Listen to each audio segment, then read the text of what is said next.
What is going on, everybody? Welcome tonight to Myrtle Beach Speedway for 125 laps tonight in the Magic Mike Iribe 125 here in the Wednesday Modified Series for Thunderstruck Super Series League. I'm here with William Paisley. How you doing tonight, Will? I'm doing good. Looking forward to some very, very fun modified racing here at Myrtle Beach Speedway. Yeah, absolutely. We're going to pull up your race info and then we'll head over to these guys qualifying. You see, it's a half-mile track. 74 degrees is the track temperature. It's going to be an interesting one here tonight. These cars, per usual, kind of any track, you're not going to have to use the brake much or if at all. So going to be interesting to see how these guys manage these lines around each other. It's going to be a busy track. As you guys know, if you pay attention to this series, 20 cars are going to be in the main race. We have over 20 tonight, so we're going to have a B main where 3 people will not make it in. So going to be an interesting one tonight. I do have to go over here real quick, so we'll let you look at the schedule real quick, and then we'll head over to qualifying. I forgot to move this logo over here, so there we go. All right. Right now we have Jason Warren on track, so we're going to go with him. You see there in the 32 machine, he was fast in practice, and see what he can put down in qualifying. He actually qualifies 7th, so not the qualifying lap he'd maybe want, but the times are very close here tonight so far. We're going to pull up the times. You see Terry Bates with an 18.669, and the times are very close as you look at all of these drivers.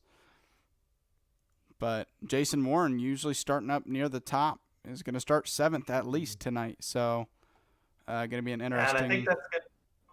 Sorry. No, you're good. Go ahead. I was going to say, I think that it's going to be a bit of a hard time for him tonight, actually, with starting 7th and the fact that they're not really using very much brake. Track position is going to be really important tonight. So that might not bode well for him really during the race. He's going to have to be a bit more aggressive than he probably wants to be.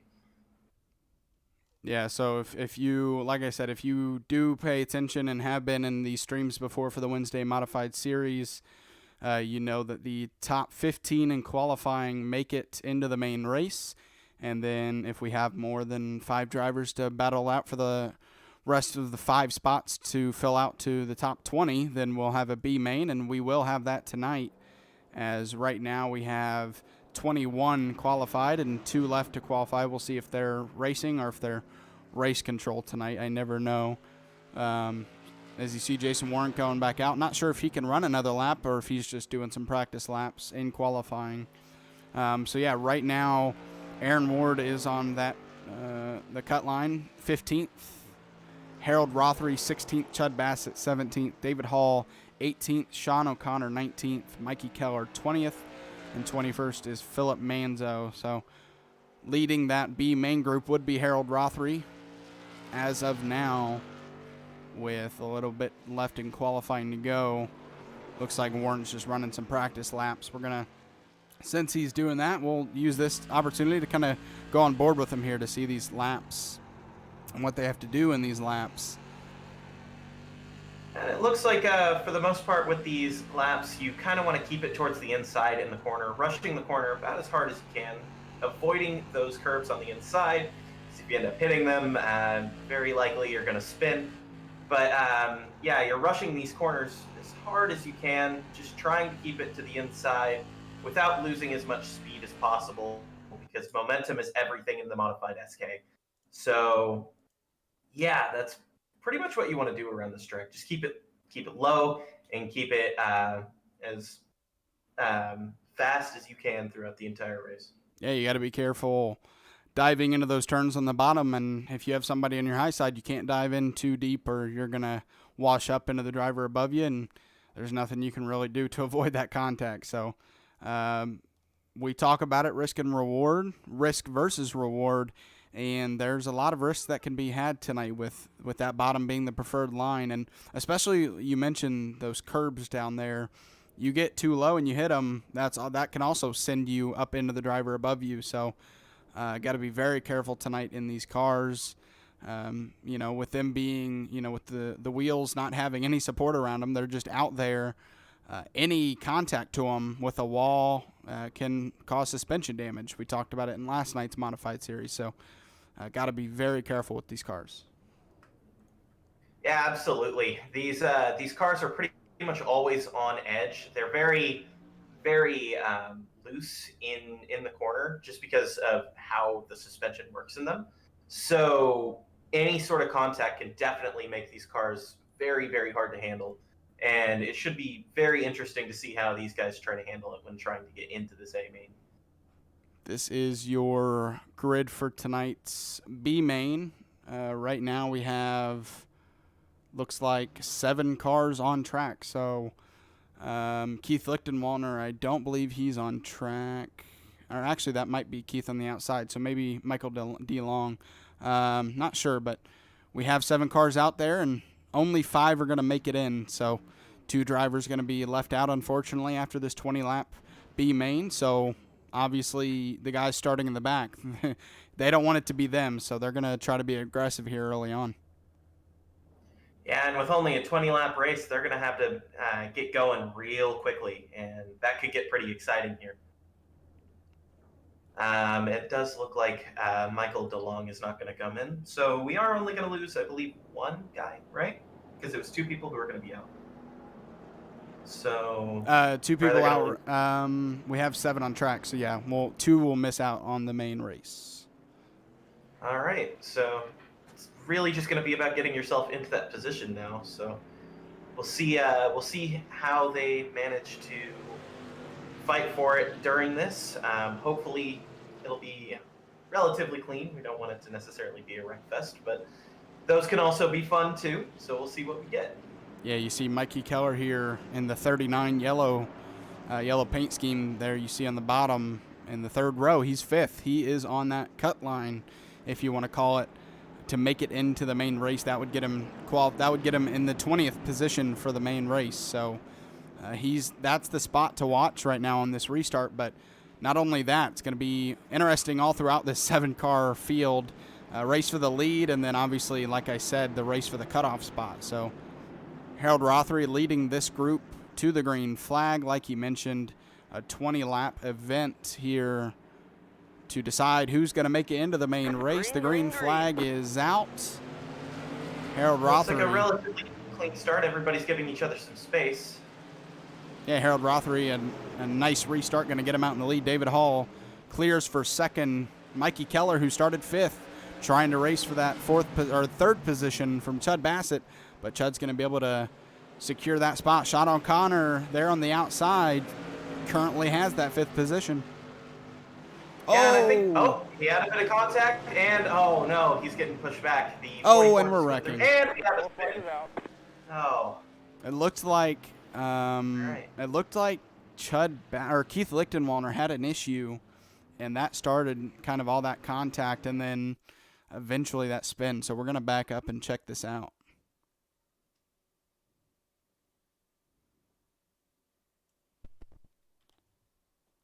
Yeah, let's see. The 04 was running a bit slow there, and then the 117 made contact with him, and in the middle of the corner, it looks like he kind of went down on the which number is that? I'm sorry. Chud Bassett, like you said, we're on board with him, watching out the rear. He slowed up and then contact. And then you see in front of him there, it looked like that was Keith Lichtenwalner who made contact with Sean O'Connor, sending that car around. Yeah, it looks like it wasn't Lichtenwalner's fault though. He was just sort of running his line, and then the 117 ended up coming across him. I'm assuming just still trying to recover from making contact with the 04. And with that, I mean, there's nothing you can really do. Once you quarter panel somebody, they're just going to spin.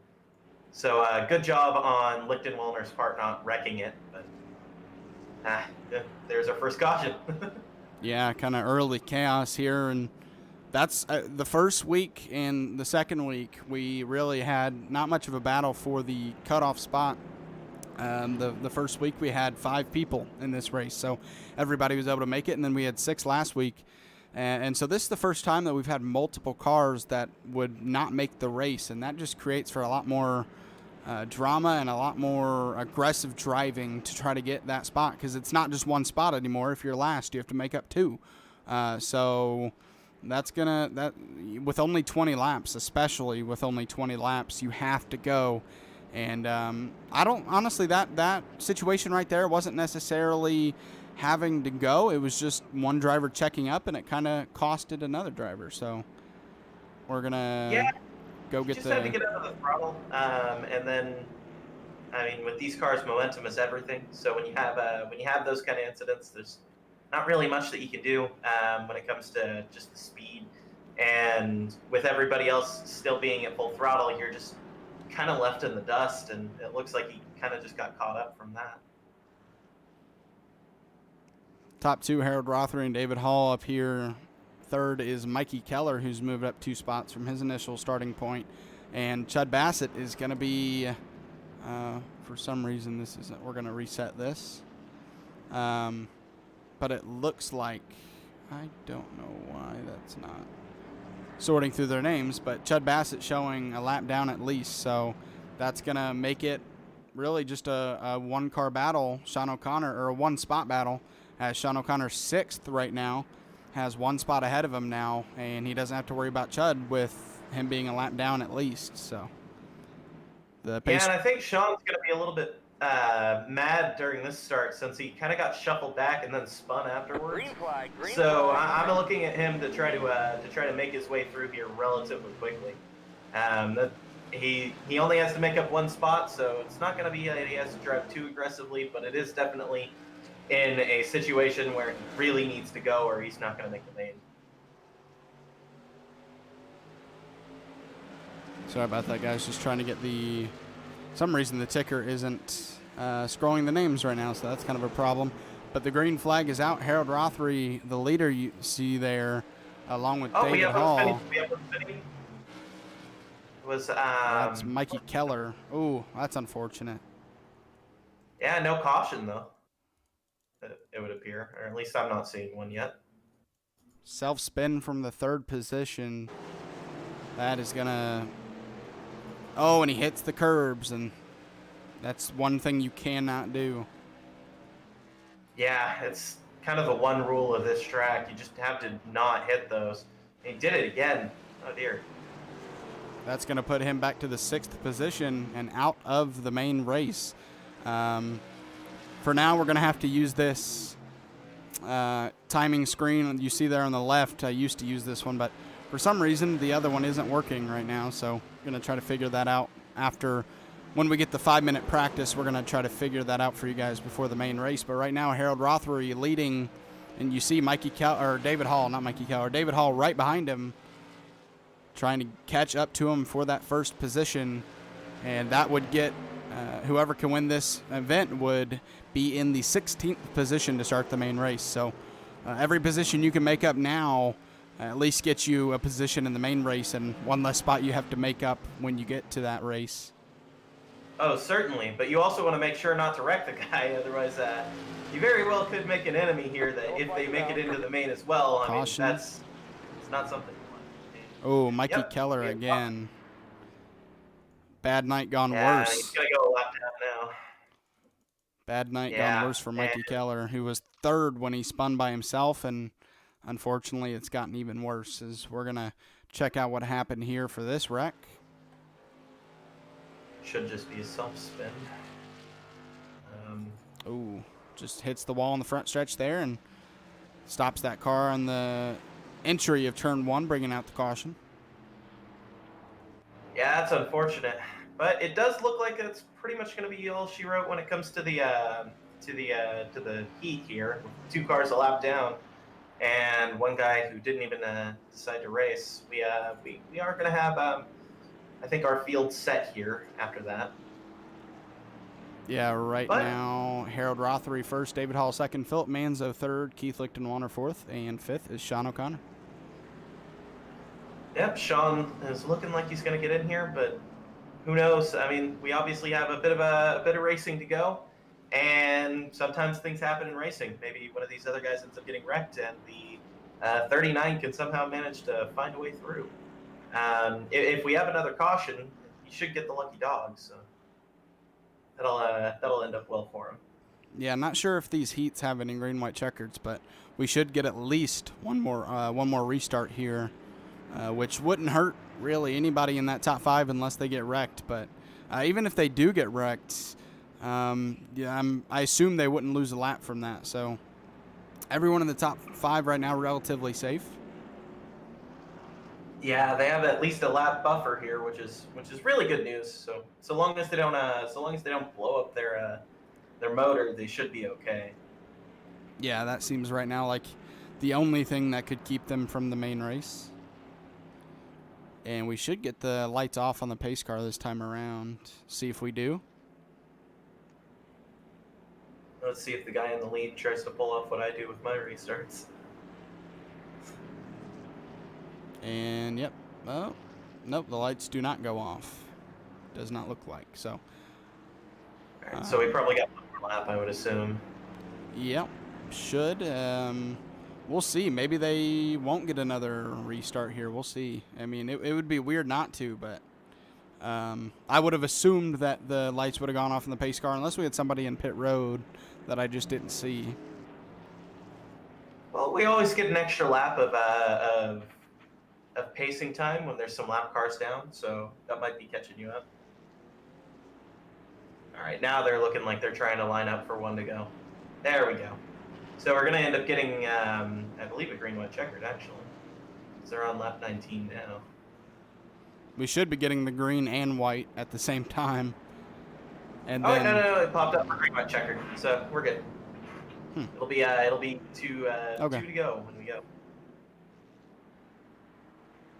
So it looks like you're going to get at least one lap more than you signed up for. Yeah. Talk about a bonus. Yeah, right now it's showing 19 out of 20 on the ticker, but that should change to 21 once they cross the start-finish line. All right, a good jump from the 71 on the green flag. Looks like everybody is going to get away relatively well. Now, if you're anybody in these top 5, you really are just trying to avoid any kind of contact at this point. If I'm the 115 or 117, sorry. To be honest, I'm just staying out of it. I'm just gonna make my way into the main, and then we'll see what happens after there. But you really don't want this contact at this point if you're one of them. David Hall was looking like he was going to look to the inside, but he's going to settle for second. Harold Rothery going to win the B main, and he's going to start 16th in the main race. And it's very well managed from him in this race. He didn't really put himself into too much risk and just managed to come out of it with a good finish. And with that, real quick, we are going to put this on the pre-broadcast and be right back with you guys.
Well, ladies and gentlemen, we got it fixed. You see there, no more of the old ticker.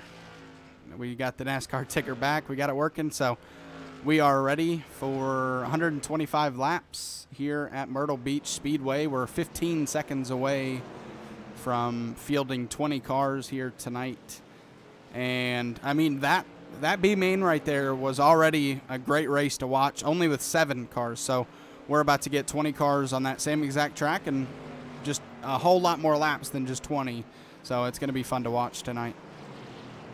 Yeah, and I think tire conservation is going to be a big factor here with having 125 laps. You don't really want to pit with that. So if you can, you're going to want to try to save as much tire as you can and hopefully be relatively fast right at the end.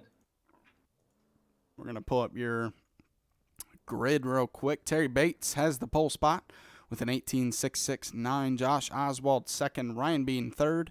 Kenneth Younts fourth. Elliott Longenecker fifth. Michael Swink sixth. Seventh is Jason Warren.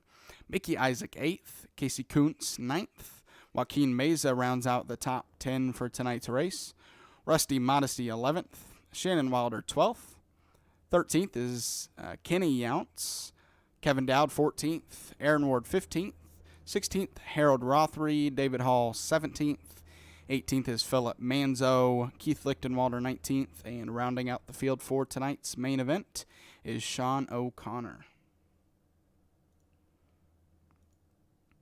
Obviously, those last 5 drivers are who advanced from the B main. So nice job by them making it through that race. And that their reward is going to be starting in the back of this one, but at least they're in it. Yeah, it's always about just being in the show. You can always give yourself a chance to win at some point during one of these races, but you have to make the show. So good job on all of them. They now have a little bit more practice than everybody else, and we'll see how it goes for them. It should be a pretty fun one tonight. Yeah, that's one thing I always look at is, you know, these guys up here qualify in the top 5, top 10 are, they showed they're faster in qualifying, but it definitely helps to get that in-race experience in that B main. Although you have to start in the back, at least you have some of that experience of on-track time when you actually have to race for something, because they were racing for something in that B main. So, they have those 5 drivers have what these other drivers don't in this race so far, and it's going to be interesting to see how they use that, and just looking forward to seeing what these drivers do out the gate here up front with Terry Bates, Josh Oswald side by side. Josh Oswald is always faster on these short tracks, so let's see if he's able to get a good enough jump on that outside, as this first restart is going to be controlled by iRacing's green flag. And the green flag is out. Terry Bates able to clear Josh Oswald, it looks like. Maybe even a little bit of a push from Ryan Bean there in third.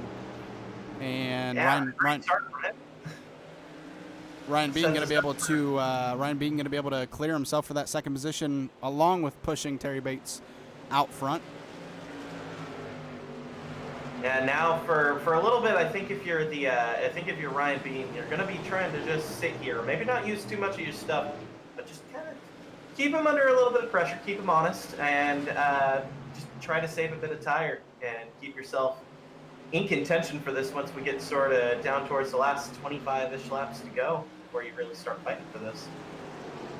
Yeah, it's funny with short tracks.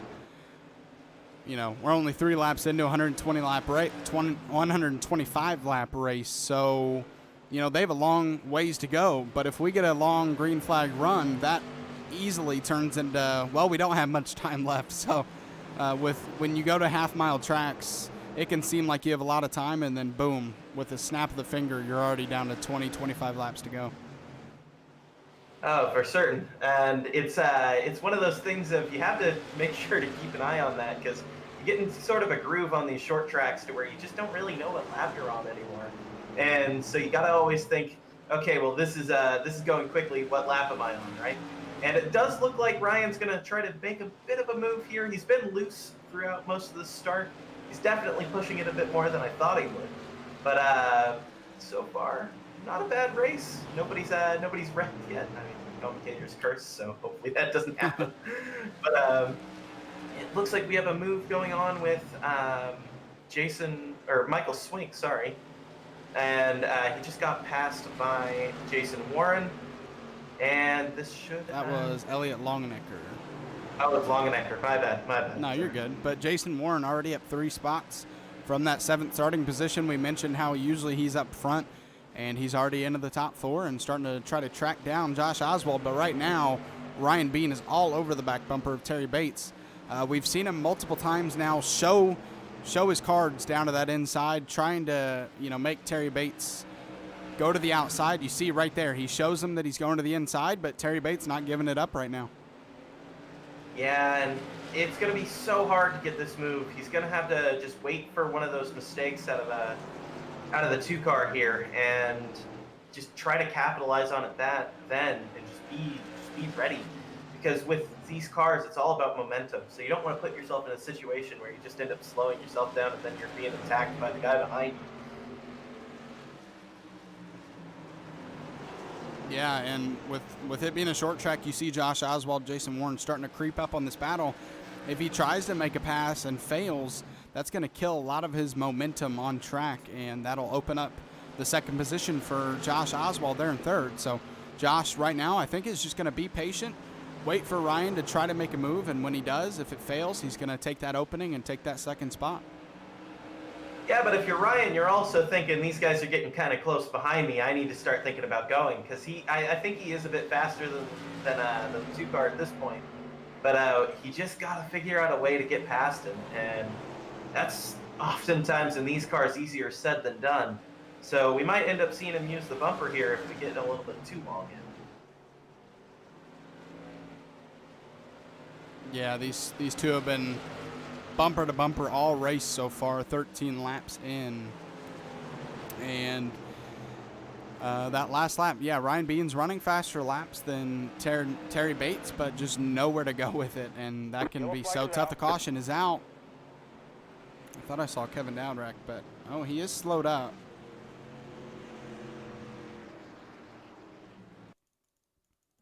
Let's see. Oh, yeah. Yeah, it was him.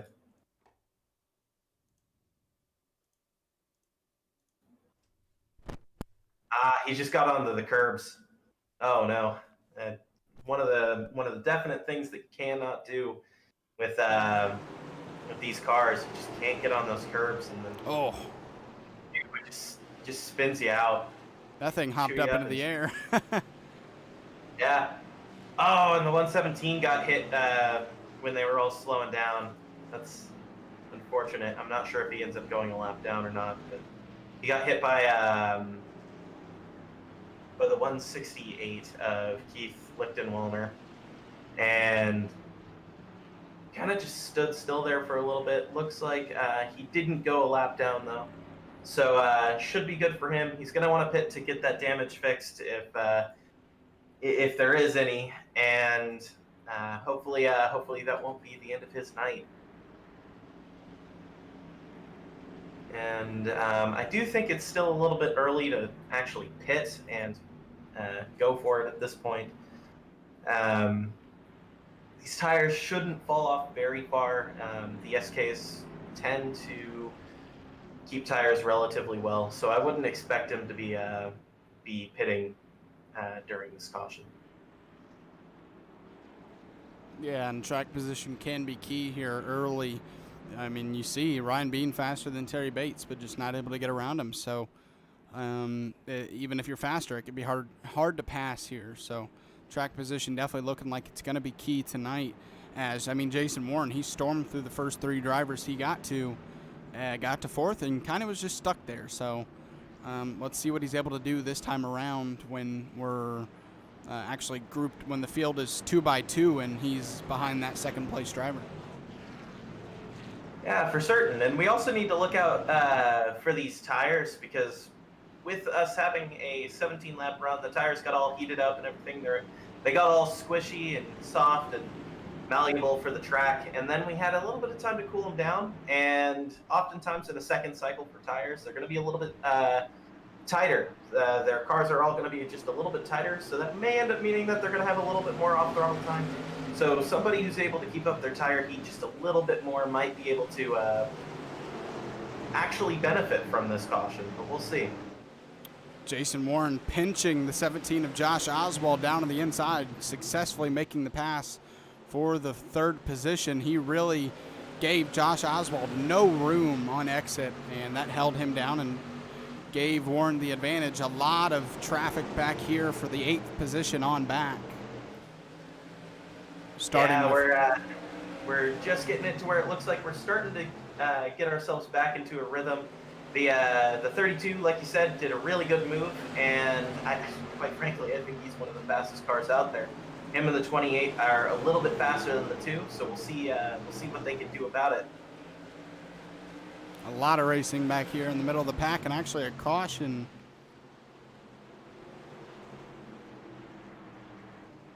Let's see what happened. Oh, Kenny Younts.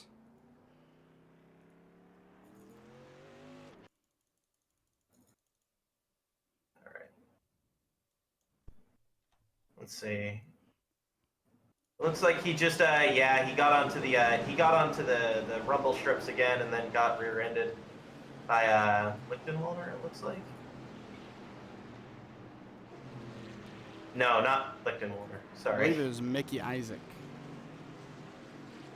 Yeah, it was by Mickey Isaac. You can't really blame Mickey on this one.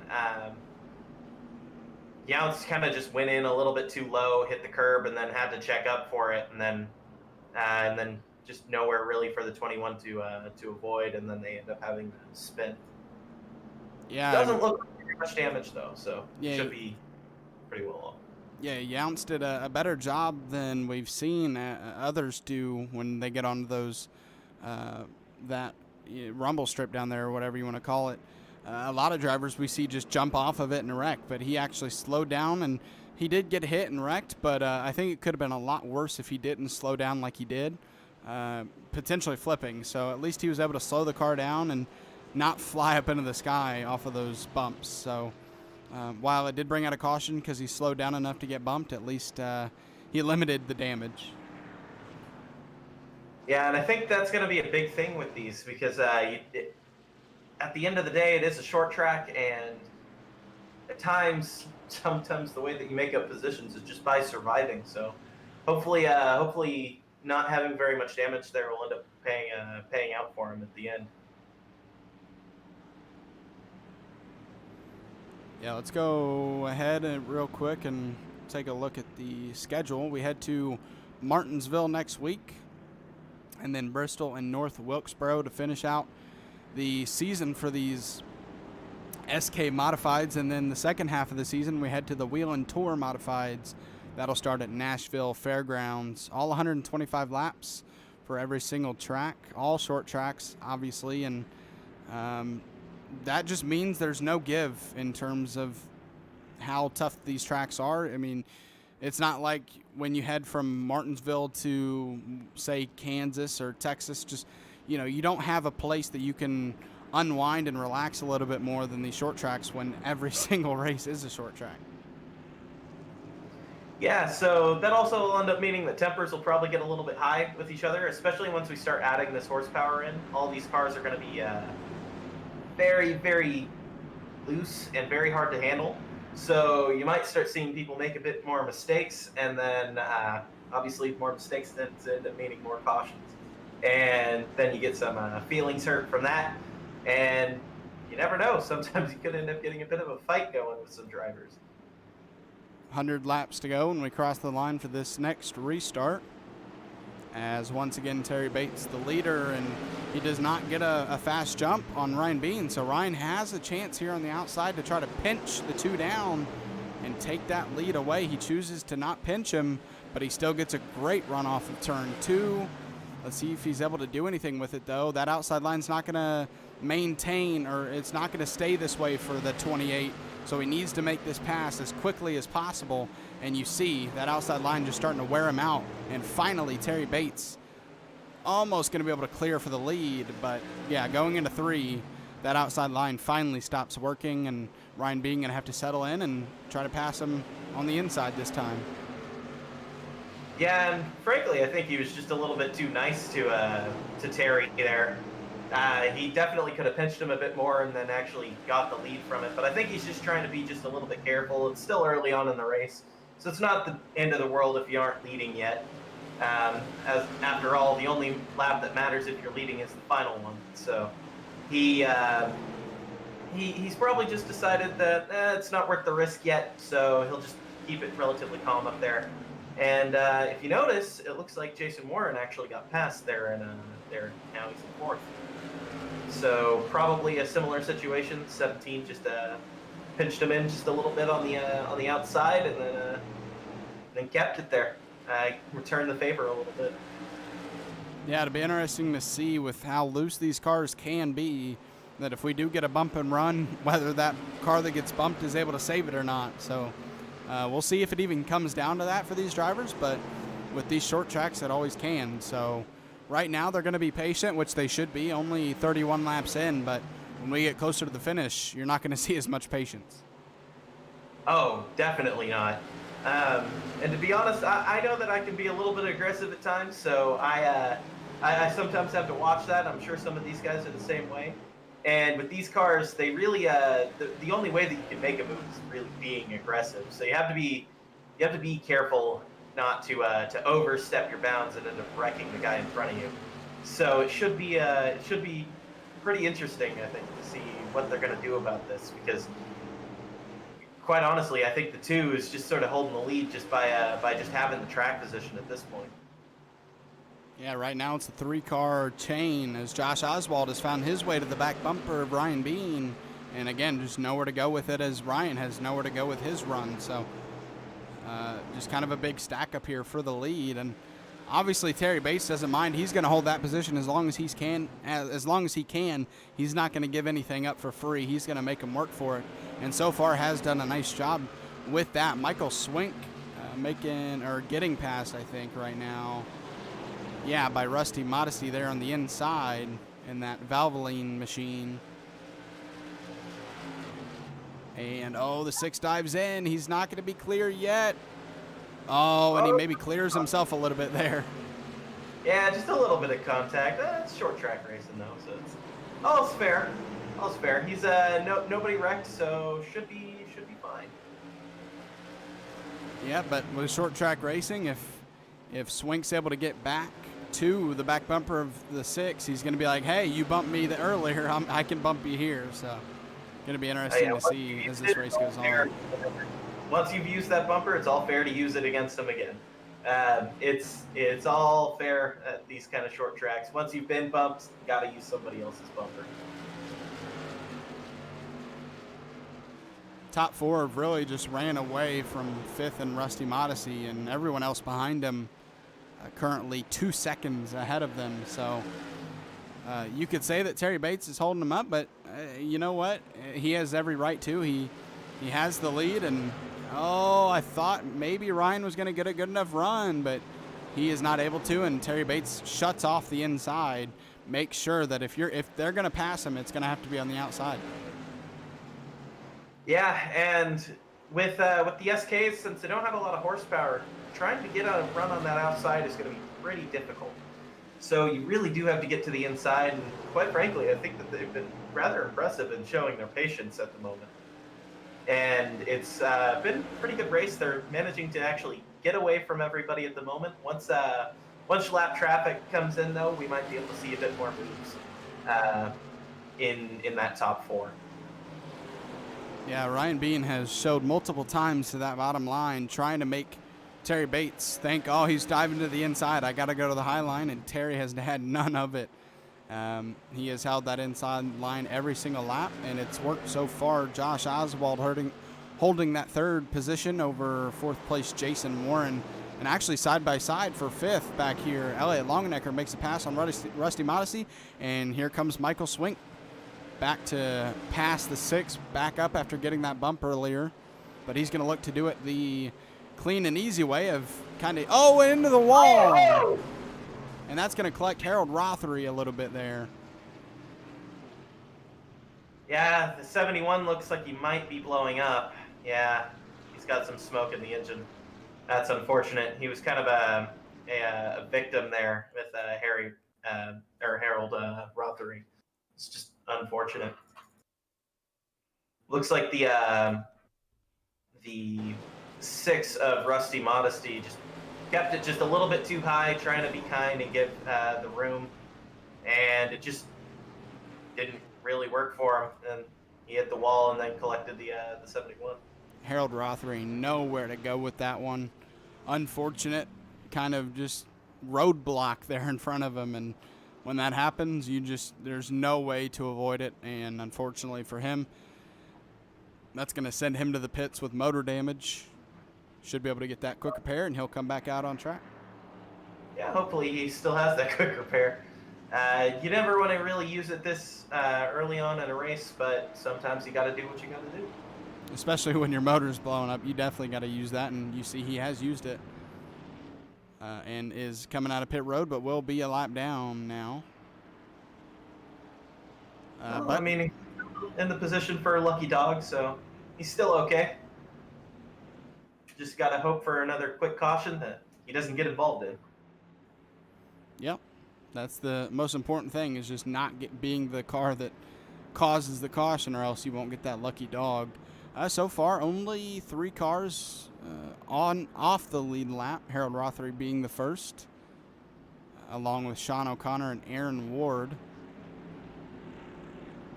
So 17 on the lead lap right now, and 46 laps in, and you can kind of, and actually we're seeing Sean O'Connor get his lap back, so that makes 18 on the lead lap. Is now Harold Rothery has literally no competition for that lucky dog. All he has to do is just not be a part of the wreck, and boom, he's back on the lead lap. So that's going to make it easier with Sean O'Connor going back to the lead lap. But with these cautions happening, that's not bringing these lead lap cars to the tail end of the field to lap people, and that's just leaving a lot of people on the lead lap, and that kind of makes pitting a harder choice. If you can lap a lot of people during a green flag run and maybe get it down to the top 10, it can be an easier choice to pit. But with 18 on the lead lap, that track position is just so key right now. Yeah, track position appears to be just about everything for Myrtle Beach in the SK. So I'm actually wondering if the 28 of Ryan Bean is actually going to be a bit more aggressive on this restart. I probably would be. Just getting that track position and maybe being able to check out might be what he wants to do. Just to try to beat some of the madness of this and hopefully get away from any incidents that could happen once people start getting desperate.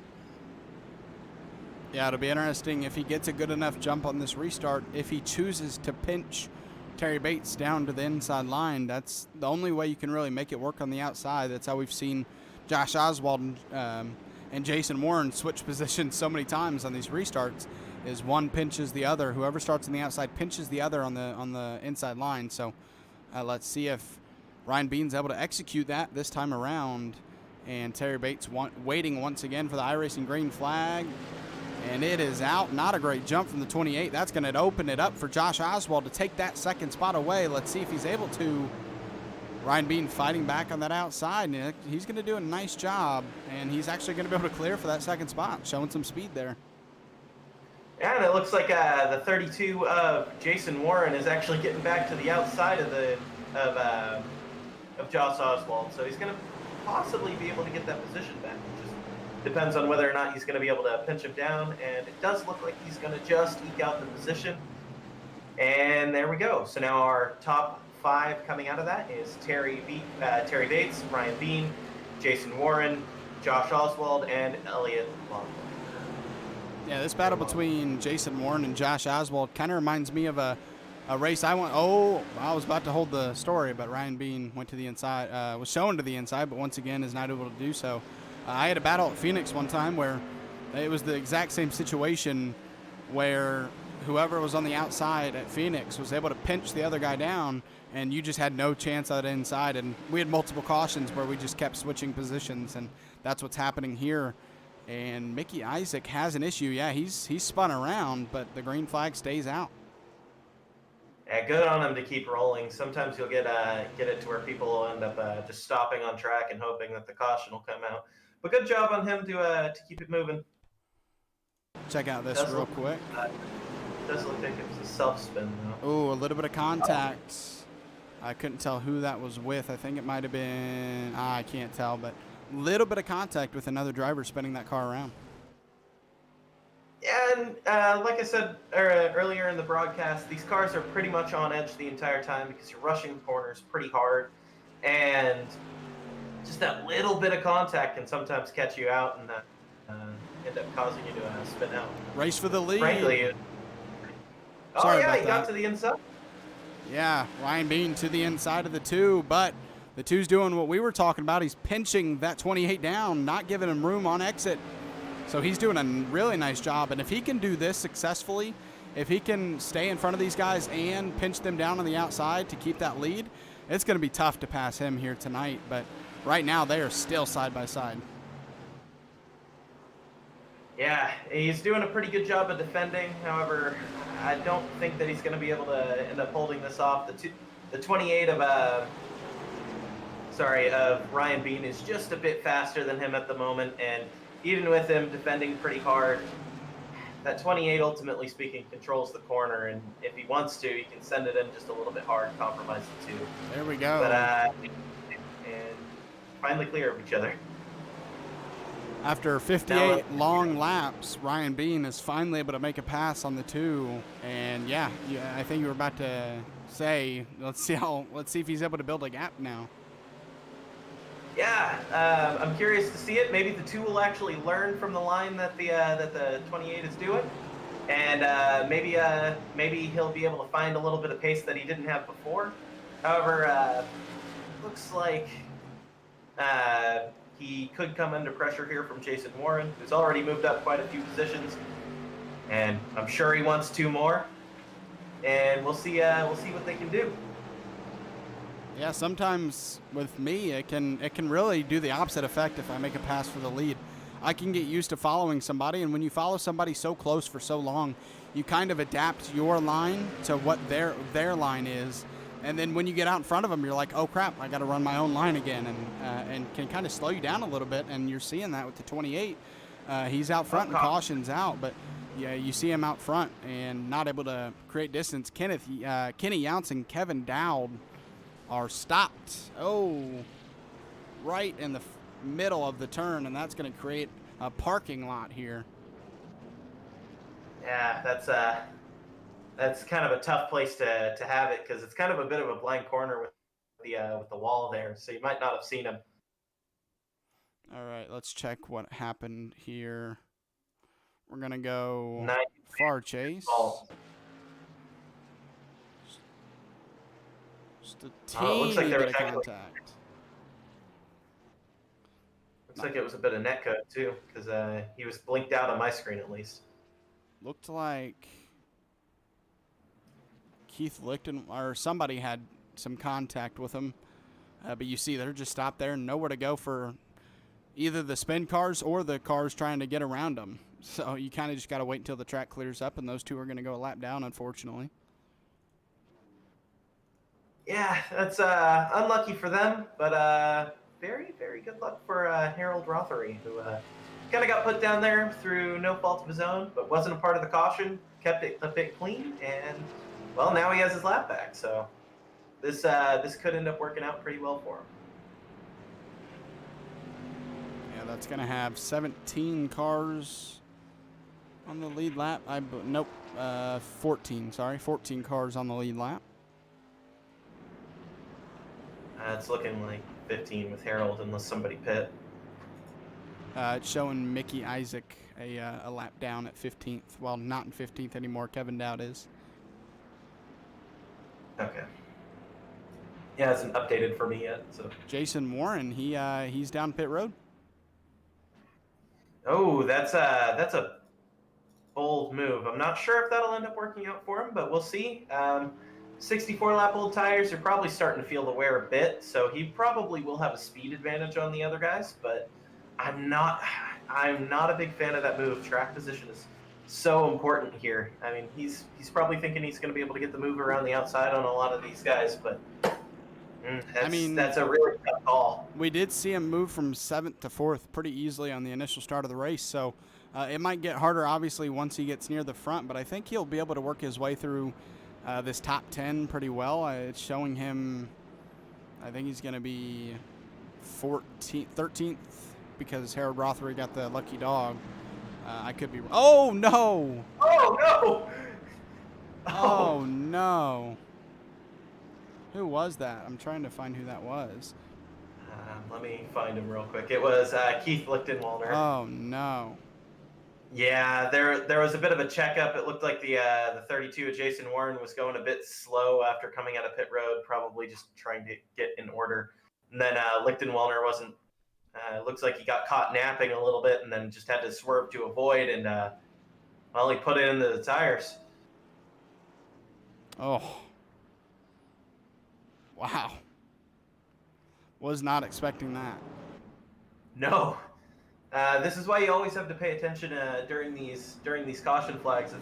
It's really easy to get yourself into a position where you're just not sort of paying attention, and then you end up sometimes having that kind of thing happen. Green flag is out. First time tonight. Ryan Bean is the control car of the caution, and he's able to get out front. Third right now, Elliott Longnecker gets that over Josh Oswald. Fifth, David Hall. We saw David Hall second in the B main, and he's up to fifth in this race so far. Right now, racing actually ended up helping him out a little bit. He's found his groove. Looking to the outside of Josh Oswald. See if he's able to make the move. Don't make contact with the wall, and he does. And that is going to lose him a lot of positions back to the 9th spot, 10th now.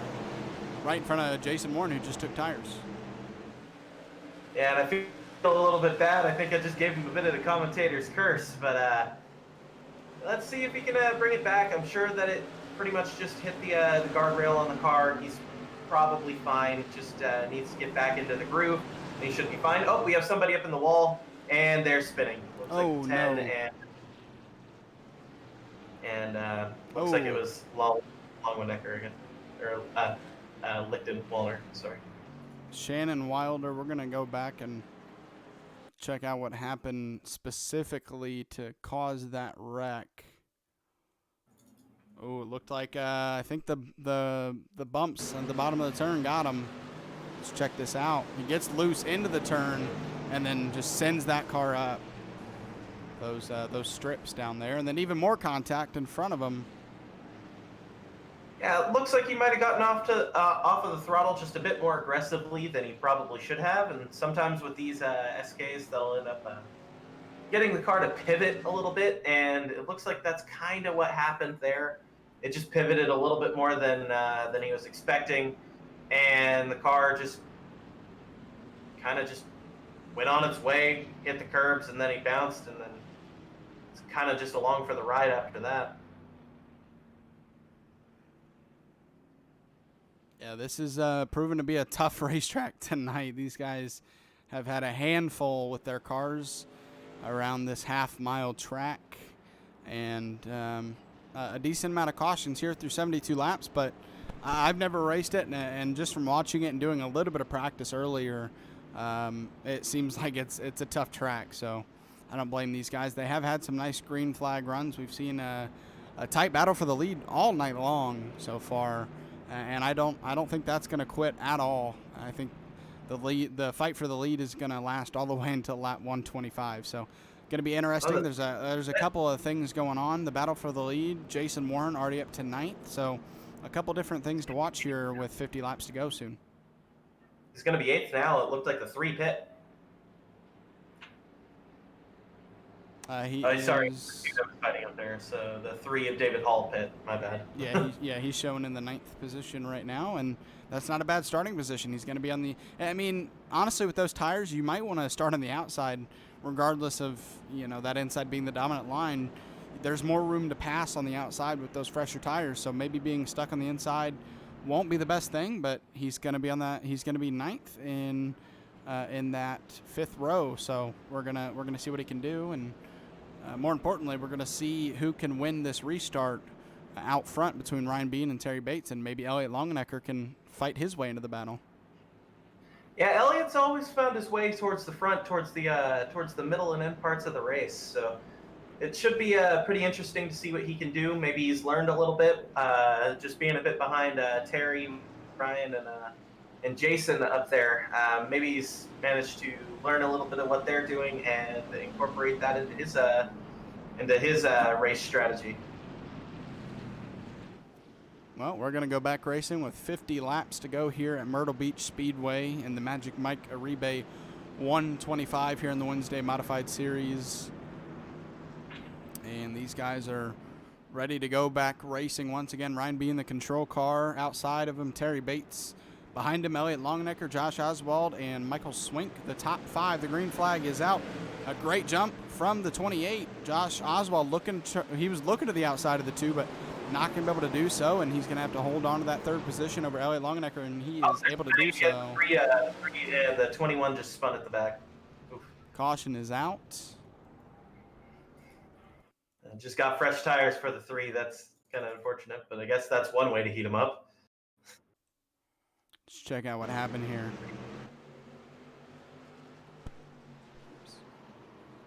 I'll go back a little bit more for you guys. I did not get you guys back 17 here. Kept it a bit wide into the corner and then turned him. Yeah, that's unfortunate. No big damage. It looks like for the 3. Looks like the 10 got a bit of the worst of it with everybody stacking up to try to avoid.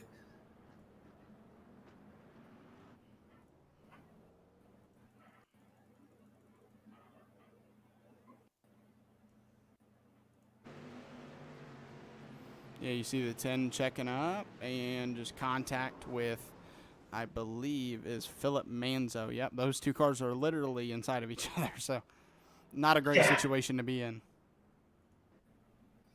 Yeah, and it looked like Manzo was just trying to just stay low out of it and didn't expect that he was going to have a car come across him. And it's just kind of just one of those things that can kind of happen with these short tracks when trying to avoid incidents. So, I mean, I wouldn't necessarily attribute any fault to him for that. It's just sort of how these things go when trying to avoid wrecks at short tracks. Because you never know if somebody's going to hold their brakes or they're going to come back down the track or what's going to happen. We saw Casey Kuntz and Harold Rothery go down pit road, so a couple more cars following a little bit behind, but following Jason Warren's kind of pit strategy to go down and get fuel, take tires, and the majority of the lead lap cars have stayed out so far through almost 80 laps now. Yeah, and this is where you'll probably start seeing those new tires starting to really come in and become a important factor in this race for Jason Warren and a couple guys that also pit, especially for like Harold Rothery and was it Sean O'Connor who pit? Sorry, Casey Kuntz. Casey Kuntz. Yeah, it should be pretty important for them because when they're since they decided to pit, I mean, with the guys that they've been racing around, they're going to have much fresher tires, and that should give them a distinct advantage on them. It's all just a question of whether or not they can get the tires up to temperature before you have another caution. Because once they do, they should be well faster than the guys in front of them. And I expect Jason Warren to start getting his way through. And I mean, he's done a pretty good job all the way up to P8 with the few laps that we've had to run. And I think he's got a little bit further that he's going to be going before this is all said and done. Single file restarts now is been thrown out there. Ryan Bean, once again the leader. Josh Oswald right behind Terry Bates trying to time this restart. The green flag is out, and with it being single file, that's going to make for an easy restart to keep the lead for Ryan Bean. It is not easy back here, though. A lot of traffic going on. And Jason Warren got to the outside of the 85. He's managing to make it work around the outside. I think those fresh tires are starting to help him out. Although he might end up getting trapped up here by Joaquin Meza, just sort of kind of running his line. And well, there we go. He actually managed to make it past. I think he's going to be able to get to the inside here at some point on Joaquin, but we'll see. Yeah, so far Joaquin Meza able to hold that spot over Jason Warren for the 6th position, but Jason Warren going to get a nice run off of 2, and he's going to dive into turn 3. Let's see if he's able to make it stick out of 4. It's going to be tough. That outside line's going to get a great run, but those new tires are helping him off exit, and that's going to get him that 6th position. And now he's going to set his eyes on Michael Swink. Yeah, that was a great move from him. I thought he was going to lose a bit of the momentum with the way that he dove it in, but those fresh tires managed to keep him just in enough to where he was going to be able to complete the move in the next corner. Very, very well done from Jason.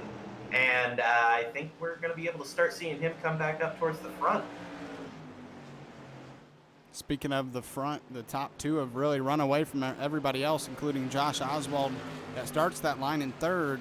These two have started to distance themselves, but both of them have been in 2nd and in 1st in this race, and neither of them are able to run away from each other. So, I mean, they're just matching each other on speed every single lap, and it shows as they just stay close together. Yeah, they're definitely playing off of each other a bit here. I think they're both a little bit better followers than they are leaders, if that makes sense. Very much, you can get into this groove of being a bit faster when you're behind somebody because you have something to sort of judge yourself off of like, oh, I'm okay, or I'm a little better than them around here if I do this. And sometimes without that little bit of a guide, you can kind of get yourself into a rhythm that's just not quite as quick, so you need to be careful of that. But it does look like we're starting to get a little bit of a lead out of Ryan here. He might be hitting his stride now.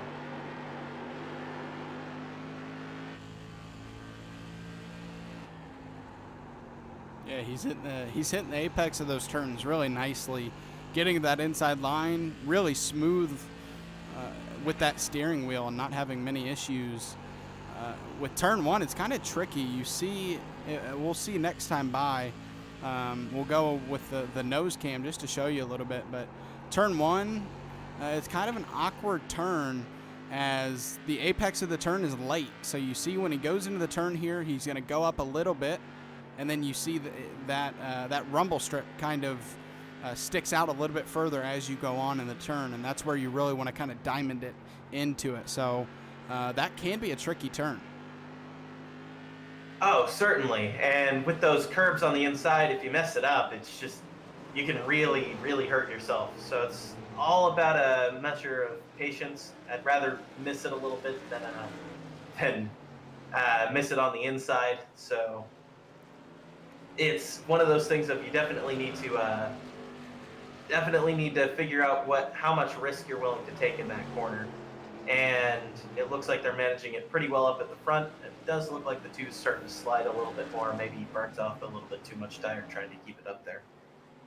Yeah, and obviously the track looks nothing like Martinsville, but the turns are kind of a lot like Martinsville in terms of you do not want to hit that strip down there. And at Martinsville, it's a curb, but you really do not want to hit it, or else it's gonna send you. So two different tracks with how they race, but when you talk about curbs and stuff and not wanting to hit the curbs, there are a lot of like there.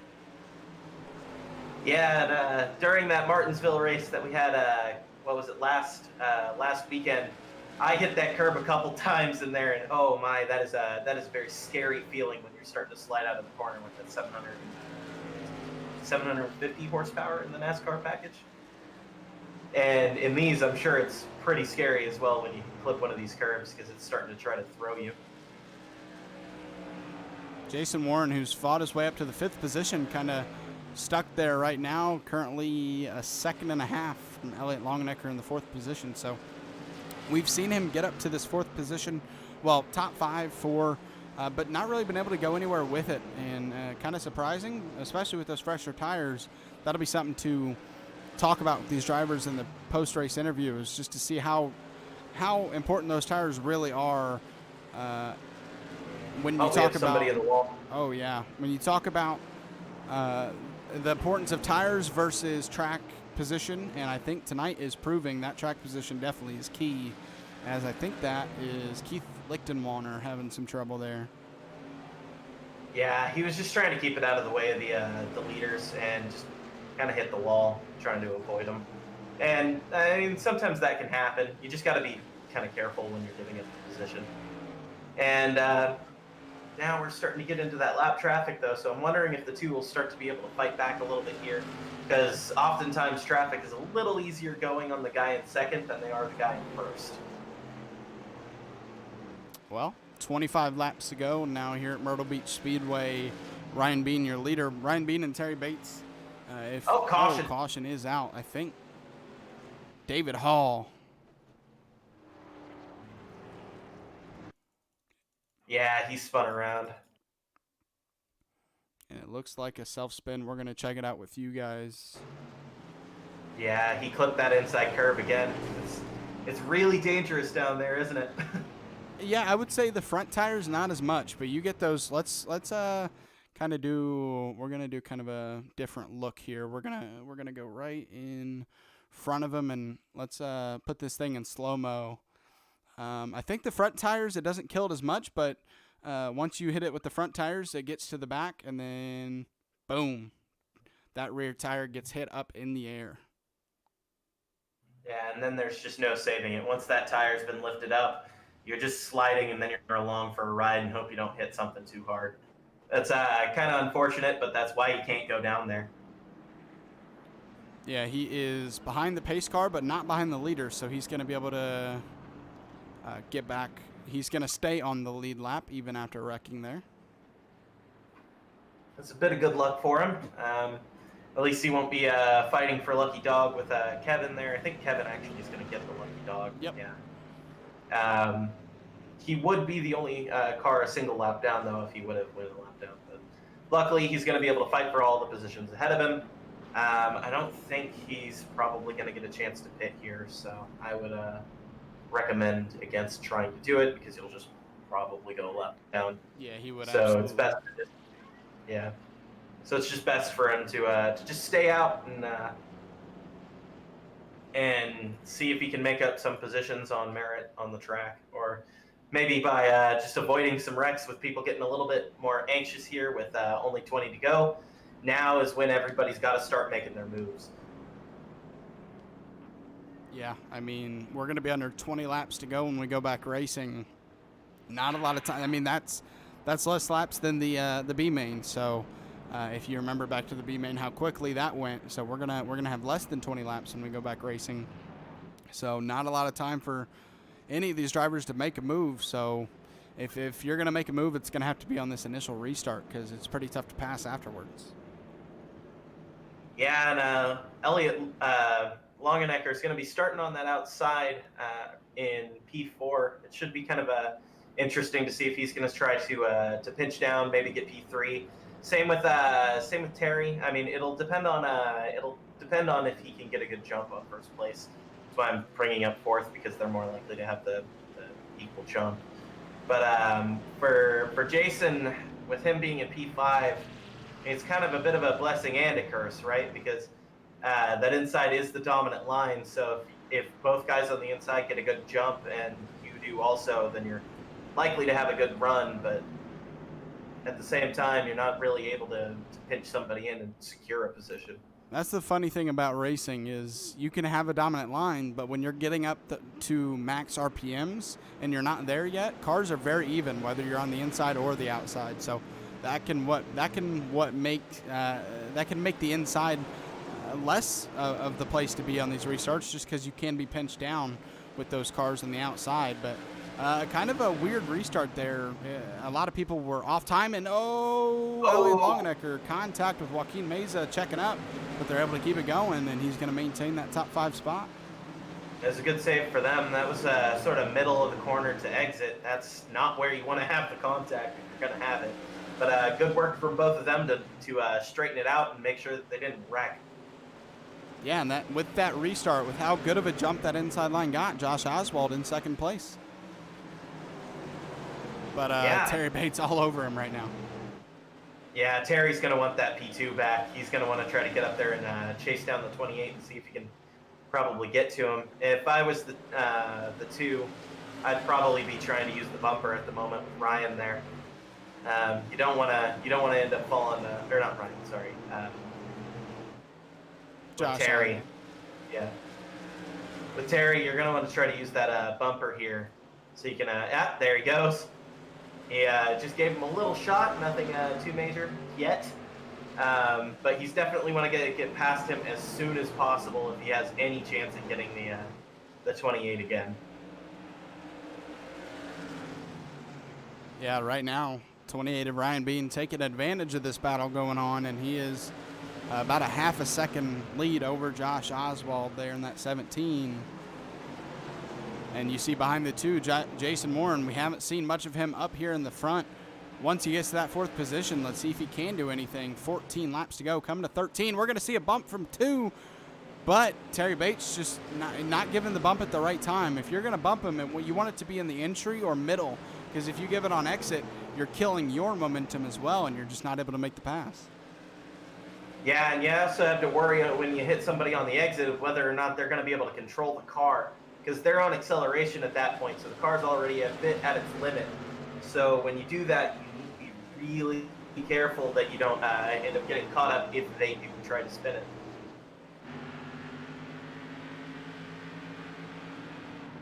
He's going to bump him again. Oh, no.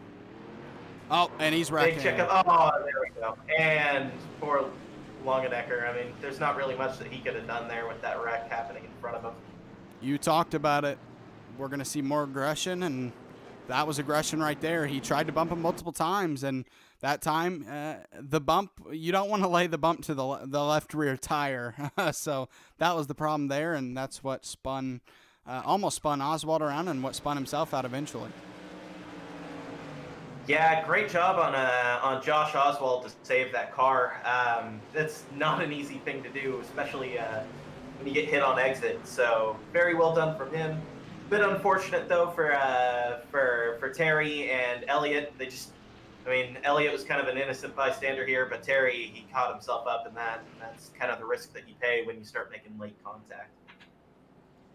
Well, with that's going to put Jason Warren in second for this potentially final restart. So I mentioned we haven't seen much of him in 4th. We're going to see what he can do in 2nd. Yeah, it should be kind of interesting for him with those fresh tires. He's definitely going to be a bit faster than the 28. He's been fast all night, and I expect him to do well here on this restart. But it'll all depend on his jump that he gets against the 28 of Ryan Bean, which his whole strategy is just to catch him with basically his pants down. At this point in the race, it's so late that you can't be doing this wait till the green flag thing, because then you're just going to give everybody a good jump. You have to make sure that the person that you're going up against is off base and just not ready to go, because track position is so important, and if you let him stay on the outside, you're probably not keeping that position.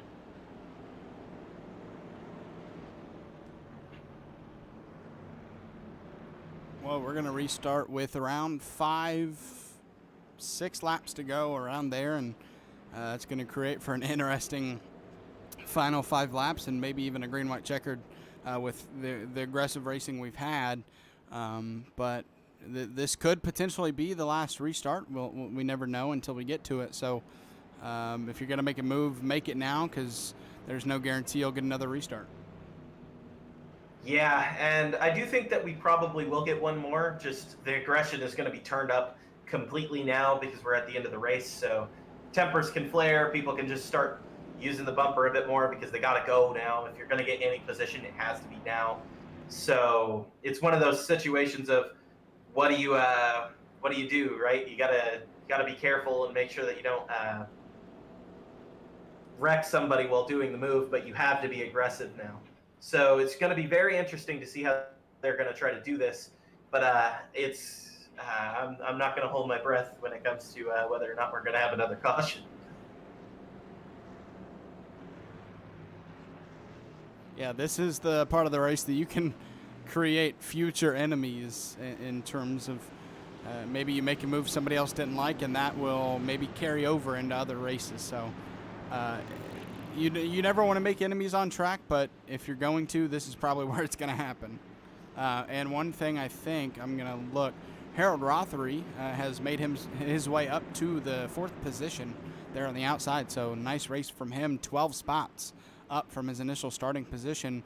The pace truck is off. They are lined up and ready to go. The green flag is out.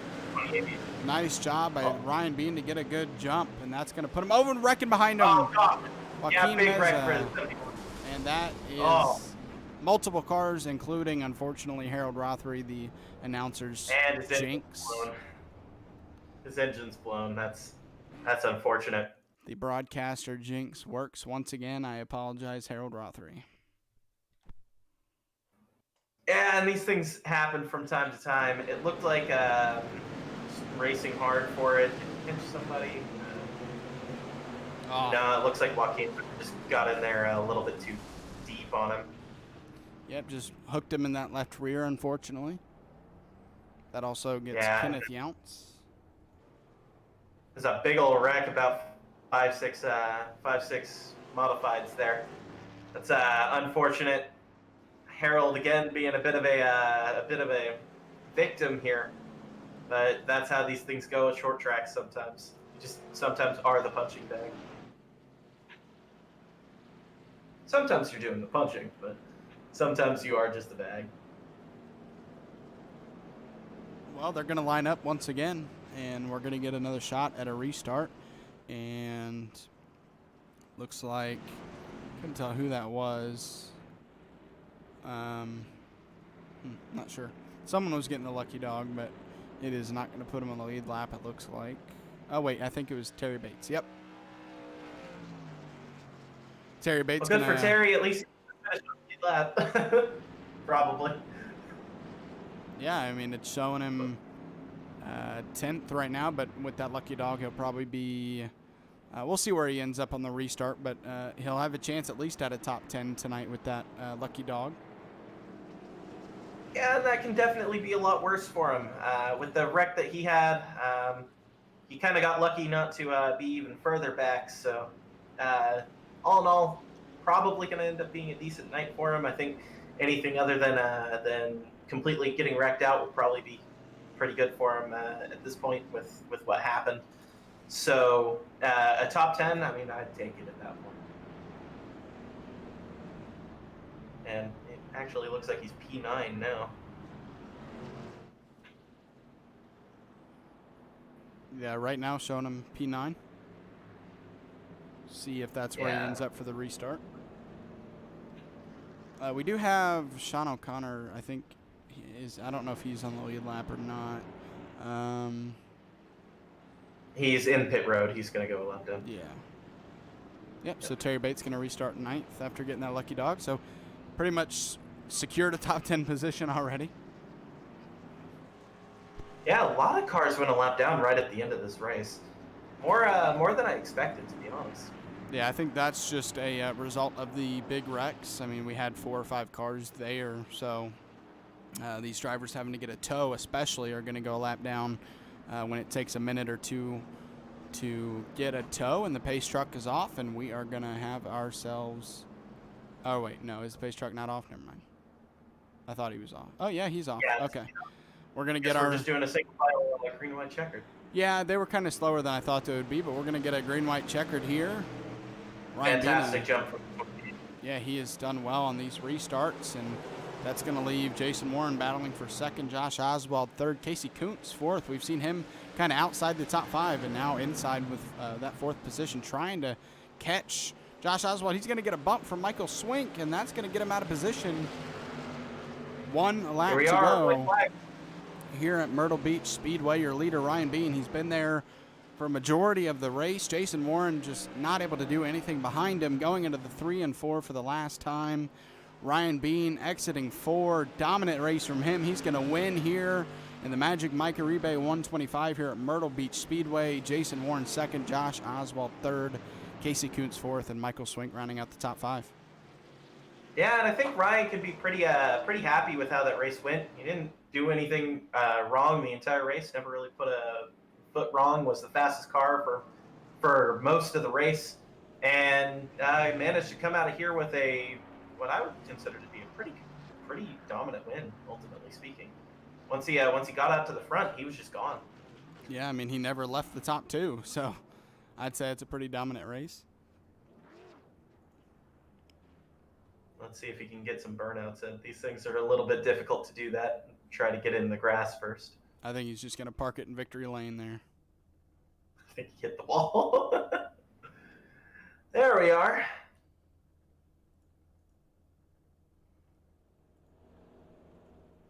All right, so we're going to go ahead now with him parked there. We're going to go ahead and get him in here. Let me find him.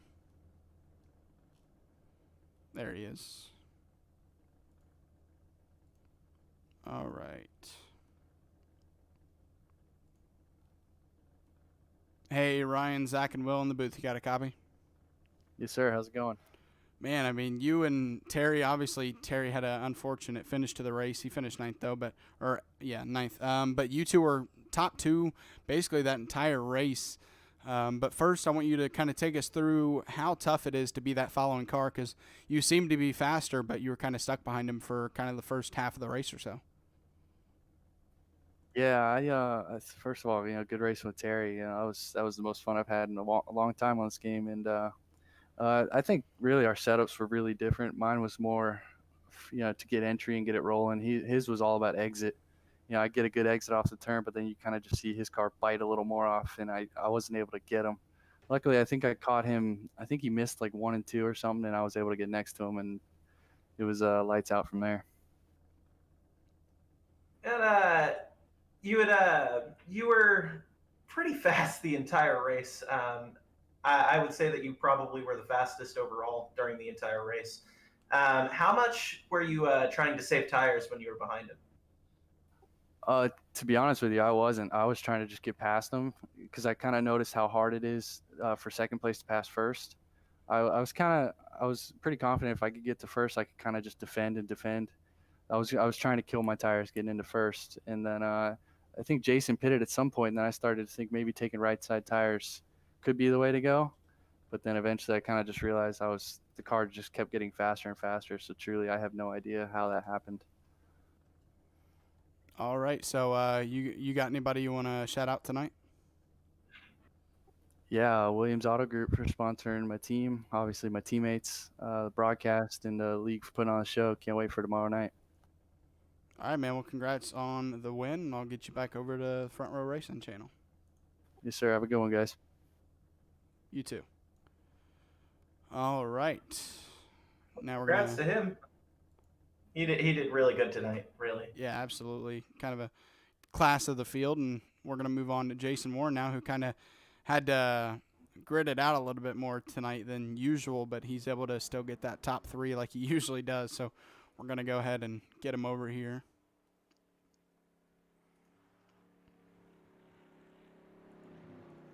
Hey, Jason, Zach, and Will in the booth. You got a copy? What's going on? Well, kind of a different race than usual that we see from you. Usually it's in that top 3, top 5, but tonight you had to fight it out a lot more. Take us through it. The top 4 were all pretty equal, so I thought I'd switch it up a little bit tonight, try to get some tires, which was a big mistake. Didn't really notice that much of it, and then just drove back through the field. Thought we had something for him at the end. Probably would have needed a few more laps, but Ryan drove a race, so props to him. Overall, it was a fun race. Yeah, and it seemed like you were one of the fastest cars in the track the entire time. And you had mentioned that you think that it ended up being a mistake that you chose to pit. But what was your strategy coming back up through the field? Try to preach patience always, but I mean those cautions kept coming out, so there was a sense of urgency that eventually came in. So I kind of started sending the outside, which I thought up there. So that helped. All right, man. Well, you got any shout-outs you want to throw out there tonight? Yeah, I'd like to thank you guys for doing a great job on the broadcast. 09 Race Shop. I'd like to give a big shout-out to Williams Auto Group for lying about sending us. I'd like to thank Oswald for helping with the league, and my wonderful fiance for letting me not complain and all that for doing not racing too much. Full Send Racing, Elliot Longenecker. He put in a bunch of practice this week. I think he got caught up in something, and that's about it. All right, man. Well, good race tonight, finishing second. Looking forward to seeing you next week. All right, let's take care. You too. All right. Now we'll move on to think our. I think the real MVP of the race is his fiance letting him race it. Move on to Josh Oswald, our third place finisher tonight. Actually, he hopped in here, so good looking out from you, Josh. You finished third tonight. Close racing there, all racing, even closer racing there at the end. Take us through it. Yeah, it was a dogfight up front from lap one. I mean, we were talking about during the race, we're racing every lap, like it was the last one. I mean, none of us really giving an inch. It was a lot of fun. Yeah, and how hard was it to pass? Were you trying to sort of just stay where you were for a lot of the race, kind of just mind your manners, or were you really going for it, like trying to just get in there and get past him?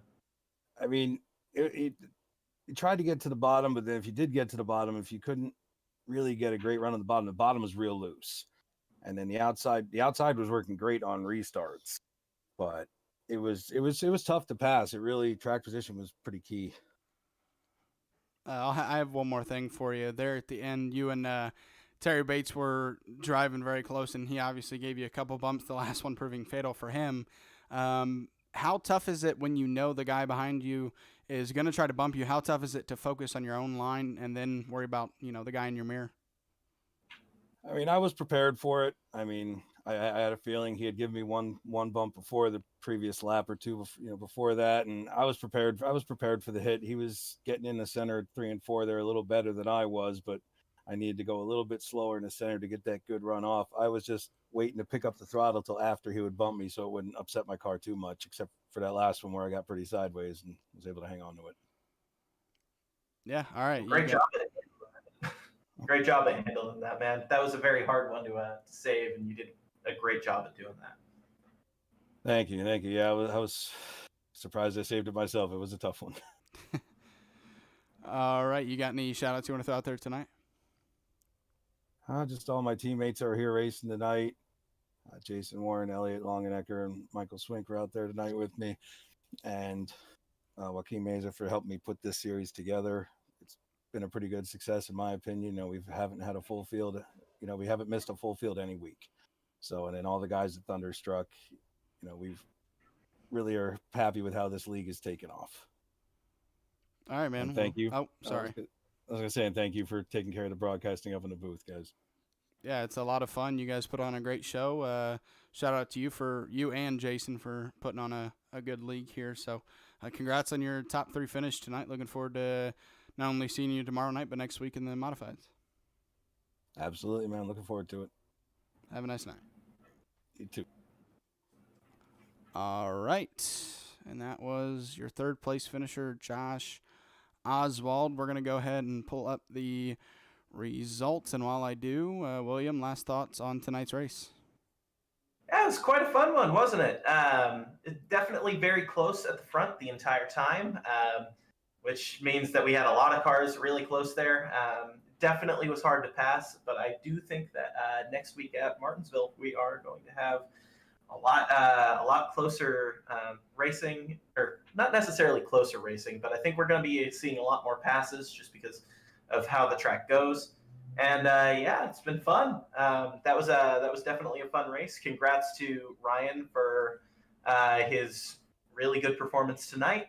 And to be honest, I think I actually have to give the driver of the day though to Jason Warren, coming back through the field basically twice in 128 laps that we ended up having. That's not an easy feat, and very good job from him. Yeah, absolutely. Ryan being your race winner, Jason Warren, Josh Oswald, the second and third place finishers, Casey Kuntz, 4th, a nice drive by him, Michael Swink, 5th, Kenny Yount, 6th, Kevin Dowd, 7th, Terry Bates, 8th, David Hall, 9th, and rounding out the top 10 is Mickey Isaac, 11th, Kenneth Younts, Joaquin Meza, 12th, Aaron Ward, 13th, Sean O'Connor, 14th, Harold Rothery, 15th, Elliot Longenecker, 16th, 17th is Philip Manzo, Keith Lichtenwalner, 18th, 19th is Shannon Wilder, and rounding out the field on tonight's race is Rusty Modesty. All right, so yeah, like you heard from him, 28 laps. Had to go a little bit extra tonight here at Myrtle Beach Speedway. Hope you guys enjoyed. Thank you for tuning in. Make sure to tune in tomorrow night for the same league but a different series in the late models here at Myrtle Beach. So, yeah, make sure to tune in tomorrow night. But once again, thank you for tuning in tonight. It's been Zach Wetstein and William Paisley in the booth. Have a nice night.